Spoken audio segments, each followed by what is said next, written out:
Halo semuanya, ganti-ganti subscriber, apa kabarnya? Semoga ganti-ganti sehat-sehat selalu. Baiklah, kali ini saya akan membuat konten lagi tentang menjawab pertanyaan dari semua pertanyaan ganti-ganti subscriber yang telah ditulis di kolom komentar. Saya langsung saja menjawab ya. Pertanyaan dari kawan kita, kanti kita, itu di video dunia kredit. Jadi pertanyaannya gini, di video dunia kredit umur 21 tahun apakah bisa ajukan kredit? Jadi dia tulis komentar di video itu gini, dari @wahasik1646. Mas, dulu saya pas jadi CMO pernah dikasih data fraud oleh atasan saya dengan alasan karena nasabahnya kena B-checking. Apabila saya sudah resign, apa sanksi untuk saya?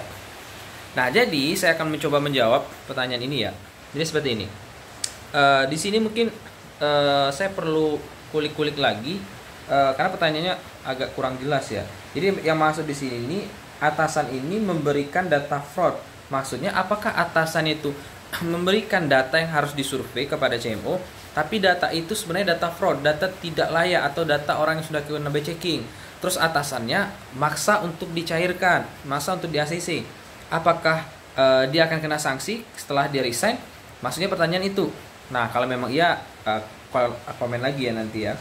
Nah, jadi yang saya tangkap di sini pertanyaan itu adalah jadi kalau dia pernah jadi CMO dan pernah dikasih data oleh atasannya itu data fraud, dan ketika dia resign apakah masih mendapatkan sanksi?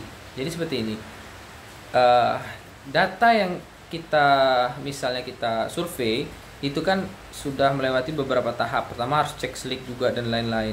Nah, walaupun data yang diberikan itu sudah misalnya datanya blacklist, tapi kita dipaksa untuk survei, ya nggak masalah, kita survei aja. Dan hasilnya misalnya kita reject, kita kasih tahu ke atasan, dan atasan misalnya nggak setuju, ya sudah, yang penting kita sudah kasih tahu yang sebenarnya gitu. Nah, nanti ya tinggal nanti kalau terjadi apa-apa ya kita nggak tahu apa-apa karena kita sudah reject sebenarnya gitu. Nah, jadi untuk pengalaman seperti ini, pertanyaan intinya ketika dia sudah resign, apa ada sanksi itu dia?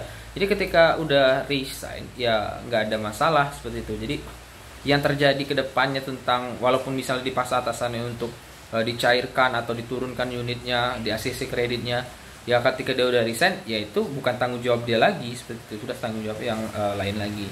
Jadi intinya asalkan ketika kita kerja itu kita jujur, ya kita jujur. Ketika memang tidak layak, kita bilang tidak layak. Yang pertama, kemudian kita tidak melakukan hal-hal fraud, misalnya ketika kita jadi CMO nih, kita minta duit ke nasabah. Jadi untuk mempermudah prosesnya kita minta duit ke nasabah, itu adalah hal fraud. Itu yang nggak boleh seperti itu. Bisa jadi dikejar sanksi. Nah, cuman kalau misalnya sudah resign seperti pertanyaan tadi, maka tidak ada sangkut pautnya. Oke, semoga menjawab. Kalau memang masih belum terasa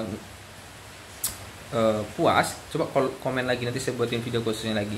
Karena pertanyaan ini jadi general gitu, nah jadi bercabang-cabang.